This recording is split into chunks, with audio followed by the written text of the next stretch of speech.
Good morning, class 6. Welcome to your maths class. Today we are starting our chapter number 22, which is data handling.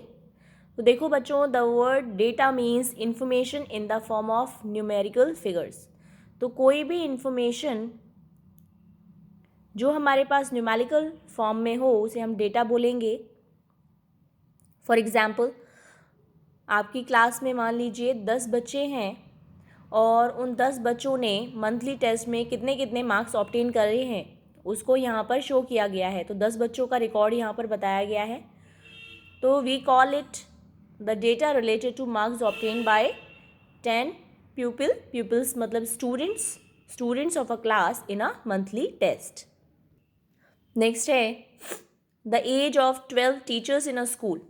इसमें मान लीजिए आपको 12 teachers हैं, उनके as बताए गए हैं. तो हम इसे क्या बोलेंगे? Data related to the age of 12 teachers in a school. Next है रॉ डेटा. तो data obtain in the original form is called raw data. तो ये जो ऊपर आपको डेटा दिए हुए हैं दो, data related to marks and data related to ages of teachers, तो ये दोनों ही हमारे पास क्या बोलेंगे हम इन्हें? Raw data. नेक्स्ट है array. Arranging the numerical figure in an ascending और descending order is called an array. अगर आप इस डेटा को अरेंज कर देते हो असेंडिंग या फिर डिसेंडिंग ऑर्डर में तो ये बन जाता है हमारा एरे. नेक्स्ट है टैब्यूलेशन ऑफ डेटा. तो arranging the data in a systematic form in the form of a table is called tabulation or presentation of the data.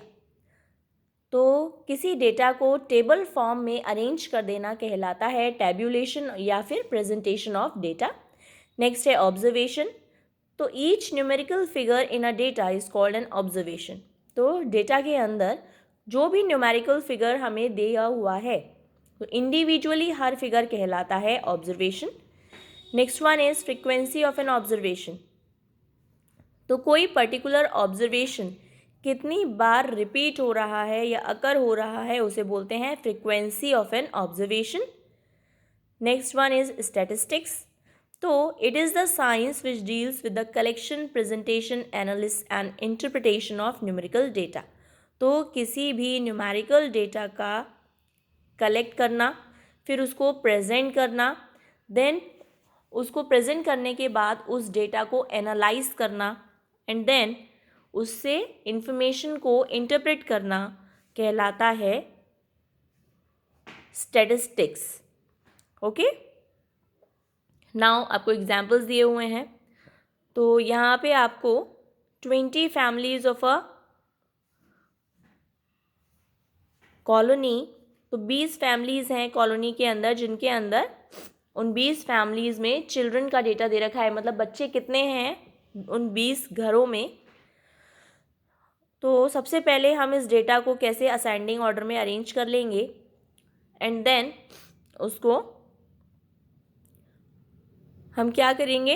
Tally marks के थ्रू हमारी टेबल बना लेंगे. तो देखिए, हमने जब इसको अरेंज कर दिया तो इस तरीके से हमारे पास डेटा आया 1 1 1 1, देन 2, देन 3, देन 4. अब हमने क्या किया? एक टेबल फॉर्म कर ली. तो इसमें हमने सबसे पहले लिखा ऑब्जर्वेशंस. तो ऑब्जर्वेशंस यहाँ पर जो थे वो मैक्सिमम 4 थे, मतलब 1 2 3 एंड 4. इससे ज़्यादा या कम बच्चे किसी भी फैमिली में नहीं हैं. Next tally marks. अब हमने क्या किया? 1 को काउंट कर लिया, ये कितनी बार रिपीट हो रहा है? 5 टाइम्स रिपीट हो रहा है. तो हमने यहाँ पे टैली मार्क्स शो कर दिया. टैली मार्क्स आपको पता है कि जब हमें 5 टैली मार्क्स शो करने होते हैं तो 4 लाइन स्ट्रेट्स बनती हैं और उसके बाद हम 5 शो करने के लिए 4 लाइन्स को राइट टू लेफ्ट की तरफ काटते हैं. तो इस तरीके से टैली मार्क्स शो हो गया, 5 बन गया. 2 हमारा 7 टाइम्स रिपीट हो रहा है तो 5 + 2, इस तरीके से हमने इसे शो कर दिया. 3 चिल्ड्रन 6 फैमिलीज़ में हैं तो पहले एक बार 5 बना दिए और फिर 1 बना दिया एंड देन 4 2 टाइम्स रिपीट हो रहा है तो हमने 2 टैली मार्क्स ड्रॉ कर दिए.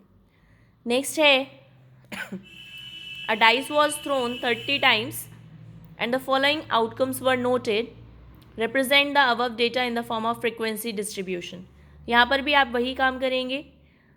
क्या कर सकते हो, अपने डेटा को असेंडिंग ऑर्डर में अरेंज कर लीजिए एंड देन हमने आउटकम्स लिखे 1 2 3 4 5 6, मतलब एक डाइस को अगर 30 बार फेंका जाए तो उसके आउटकम्स 1 से लेकर 6 तक ही आएंगे नंबर। हमने उसकी फ्रिक्वेंसी को नोट कर दिया और फिर टैली मार्क्स ड्रॉ करके दिखा दिए। तो इस तरीके से आपको टैली मार्क्स के थ्रू अपने डेटा को प्रेजेंट करना होता है। इस एक्सरसाइज में यही सब है। I will send you PDF and you can do your work from there. Okay students, we will meet in next class. Till then, bye.